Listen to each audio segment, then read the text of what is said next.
Hello everyone, welcome back to my channel. आज के video में हम डिस्कस करेंगे बीटा ऑक्सीडेशन रिएक्शन। अगर मैं बात करूँ बीटा ऑक्सीडेशन रिएक्शन की, तो ये मेटाबॉलिज्म ऑफ फैटी एसिड के अंदर टॉपिक आता है।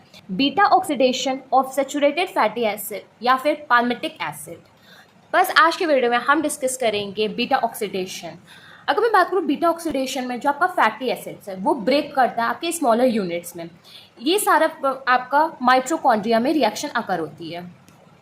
नेक्स्ट आपके 3 स्टेप्स होते हैं जो बीटा ऑक्सीडेशन फैटी एसिड्स के लिए आकर होते हैं। सबसे पहला है कि एक्टिवेशन होगा फैटी एसिड्स का, कहाँ पे? साइटोसोल में। नेक्स्ट ट्रांसपोर्ट होगा एक्टिवेटेड फैटी एसिड्स का, कहाँ पे? माइटोकॉन्ड्रिया में। नेक्स्ट बीटा ऑक्सीडेशन होगा माइटोकॉन्ड्रियल मैट्रिक्स में। अगर मैं बात करूँ तो बीटा ऑक्सीडेशन स्टार्टिंग में आप लिखेंगे कि बीटा ऑक्सीडेशन रिएक्शन में जो फैटी एसिड्स होता है वो ब्रेक होता है किसमें? स्मॉलर यूनिट्स में।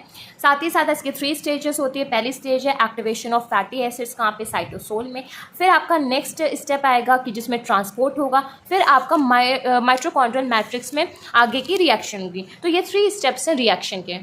फर्स्ट स्टेप है activation of fatty acid in the cytosol. अब हम डिस्कस करेंगे 1 बाय 1 स्टेप्स। जो पहला स्टेप है इसमें फैटी एसिड, अब मैं यहीं पे क्लियर कर दूं, एग्जाम में कभी भी आप स्ट्रक्चर मत बनाइएगा वरना स्ट्रक्चर में आप कंफ्यूज होंगे। आप डायरेक्ट नेम से लिखिएगा तो नेम से आपको भी प्रॉब्लम नहीं होगी और नेम से आपको चीज़ें क्लियर रहेंगी।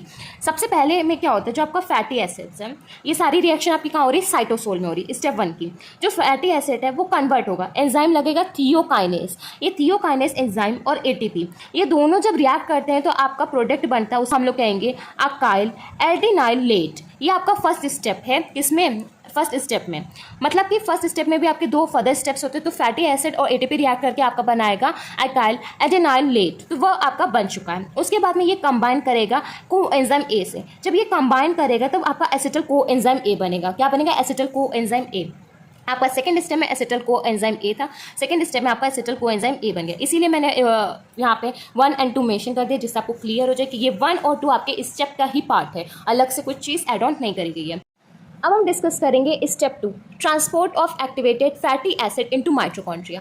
अब जो आपका फैटी एसिड एक्टिवेट फॉर्म में जो बन चुका है, अब उसको हम लोग क्या मतलब बनेगा, जो उसको अब हम लोग ट्रांसपोर्ट करेंगे किसमें? माइटोकॉन्ड्रिया में। जो माइटोकॉन्ड्रिया की इनर मेम्ब्रेन होती है वो इम्परमेबल होती है फैटी एसिड्स के। मतलब कि परमेबल का मतलब होता है जो फैटी एसिड्स है वो ट्रांसफर हो सकते हैं मेम्ब्रेन से। इम्परमेबल का मतलब होता है कि वो ट्रांसफर नहीं हो सकते मेम्ब्रेन से। तो इस अगर आपको ट्रांसफर करना होता है तो इसमें आपको क्या लगेगा? Carrier protein. कैरियर प्रोटीन की मदद से ही आप क्या कर सकते हो? ट्रांसफर कर सकते हो। जो आपका स्टेप 2 है, स्टेप 2 के भी फर्दर 4 स्टेप्स हैं।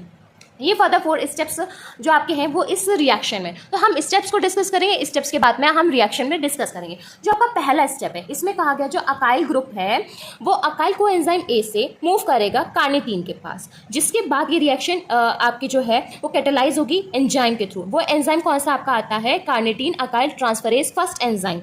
ये सारी रिएक्शन माइटोकॉन्ड्रियल मेम्ब्रेन के आउटर सरफेस पे होगी। कहाँ पे होगी? आउटर सरफेस माइटोकॉन्ड्रियल मेम्ब्रेन के। तो अब फर्स्ट स्टेप को अब हम इस रिएक्शन में देखते हैं। सबसे पहले हमने कहा था जो अकाइल कोएंजाइम ए है। अब ये अकाइल कोएंजाइम ए आपका जो है वो किससे करेगा? कार्निटीन के साथ करेगा। एंजाइम कौन सा है जो आपको कैटेलाइज कर रहा है? कार्निटीन अकाइल ट्रांसफरेज फर्स्ट, जिसके यही आपका जो है यही फर्स्ट स्टेप है किसमें? आपका ट्रांसपोर्ट के लिए। नेक्स्ट सेकंड स्टेप है जिसमें जो आपका कैरियर प्रोटीन है वो ट्रांसफर करेगा अकाइल कार्निटीन को किससे? माइटोकॉन्ड्रियल मैट्रिक्स से। अब इसका मतलब क्या है स्टेप 2 का? सेकेंड स्टेप में अभी हम लोगों ने डिस्कस करा जो आपका अकाइल कार्निटीन है अब वो मेम्ब्रेन को क्रॉस करेगा, लेकिन जो आपकी इनर मेम्ब्रेन है माइटोकॉन्ड्रिया की वो तो इम्परमेबल है। लेकिन अगर उसके कैरियर प्रोटीन है, जो आप ये स्ट्रक्चर देख रहे हो वो आपका कैरियर प्रोटीन है। ये कैरियर प्रोटीन ही है जो अकाइल कार्निटीन को मेम्ब्रेन को क्रॉस करा सकता है। तो स्टेप 2 में कैरियर प्रोटीन ने बस यही काम करा है कि अकाइल कार्निटीन को क्या कर दिया है? ट्रांसपोर्ट कर दिया है या फिर ट्रांसफर कर दिया मेम्ब्रेन क्रॉस करा दिया। स्टेप 3 में क्या होगा? जो अकाइल कार्निटीन है वो कन्वर्ट होगा किसमें? अकाइल कोएंजाइम ए में। इसमें भी एंजाइम आपका लगेगा कार्निटीन अकाइल ट्रांसफरेज सेकेंड। ये रिएक्शन आपकी इनर माइटोकॉन्ड्रियल मेम्ब्रेन के सरफेस पे होगी। अब हम डिस्कस करते हैं स्टेप 3 को। स्टेप 3 में कहा है जो अकाइल कार्निटीन है वो कन्वर्ट होगा आपका एसिकल कोएंजाइम ए में। सबसे पहले इसके लिए आपको एंजाइम लगेगा कार्निटिन अकाइल ट्रांसफरेज सेकेंड। ये रिएक्शन जो आपकी हो रही है वो कहाँ हो रही है, इनर माइटोकॉन्ड्रियल मेम्ब्रेन पे हो रही है। ये आपका आउटर था, ये आपका इनर माइटोकॉन्ड्रियल मेम्ब्रेन चल रही है। नेक्स्ट आपका है स्टेप 4। स्टेप 4 में क्या होगा, जो कार्निटिन है वो कम बैक होगा साइटोसोल में, जिससे वो रिएक्शन फिर से अगर हो सके।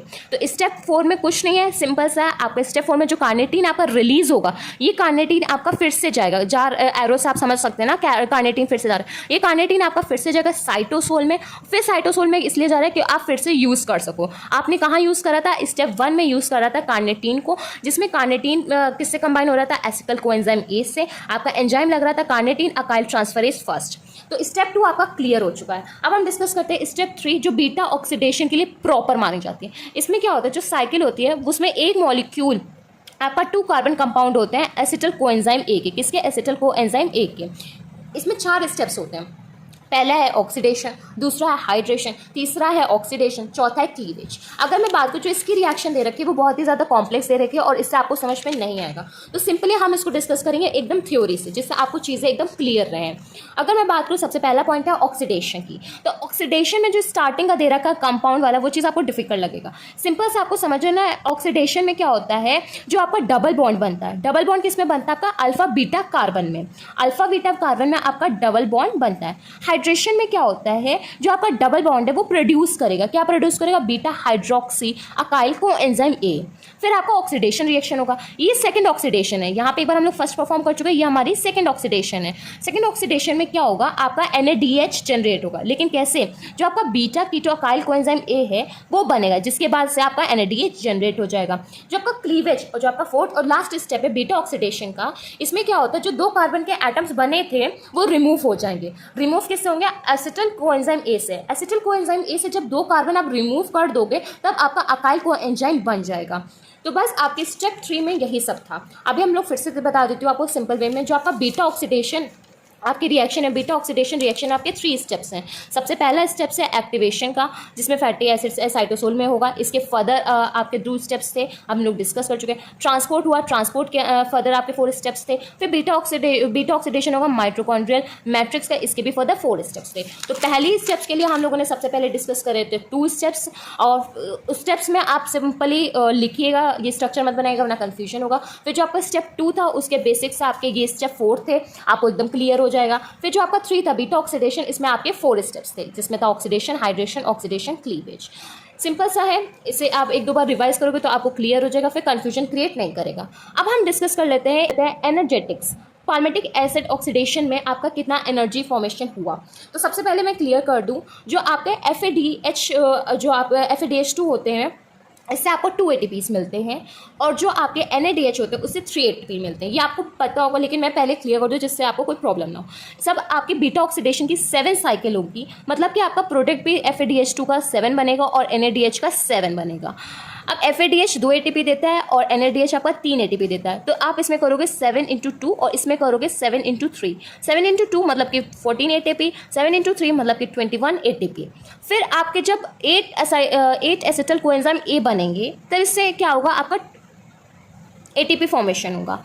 मतलब कि एक एसिटल कोएंजाइम से आपका 12 ATP निकलते हैं, मतलब कि 8 × 12 करेंगे आप, तो इससे क्या होगा, आपका 96 बनेगा। आपकी टोटल एनर्जी कितनी हो जाएगी, जब आप इन सबको ऐड ऑन करोगे तो आपकी टोटल एनर्जी होगी 131 की। लेकिन इसमें 2 माइनस करना होगा, क्यों, क्योंकि आपकी एनर्जी एक्टिवेट होने में एनर्जी क्या होती है, एनर्जी यूटिलाइज होती है। जब कोई भी चीज़ आप एक्टिवेट कर रहे हो तो उसमें आपको एनर्जी लगेगी, एनर्जी कितनी लग जाएगी, आपकी 2 ATP। जब 131 में से 2 माइनस कर दोगे तो आपकी 129, तो ये आपकी टोटल ATP है जो एनर्जी यील्ड होती है एक ऑक्सीडेशन रिएक्शन में। 129 ATP को अगर आप कैलोरी में करोगे तो कैलोरी का फॉर्मूला आपको पता है, 940 आपको कैलोरी आ जाएगी, परसेंटेज में आपकी 40% आ जाएगी। तो बस आज की वीडियो में बस यही डिस्कस करना था। आपका और कोई डाउट हो किसी भी टॉपिक से रिलेटेड, किसी भी सब्जेक्ट से रिलेटेड, तो प्लीज़ मेंशन करिएगा कमेंट बॉक्स में। अगर ये वीडियो अच्छी लगे तो प्लीज़ वीडियो को लाइक कर लीजिए, चैनल को सब्सक्राइब कर लीजिए। Thank you.